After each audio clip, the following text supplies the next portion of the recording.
Hey everyone, in this video, I'll show you how to fix joystick drift using Steam, and it works for any controller. First, open Steam. Next, go to the top left corner, click on Steam, then select Settings. Now, click on Controller, then open Calibration and Advanced Settings. Here, you'll find the joystick dead zone settings for both the left and right analog sticks. Increase the dead zone slightly, just enough until the drift stops. You can test it by pressing the triangle button. Be careful.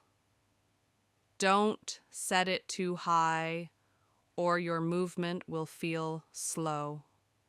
And that's it. Your joystick drift should now be reduced or fixed. Don't forget to subscribe. See you in the next video.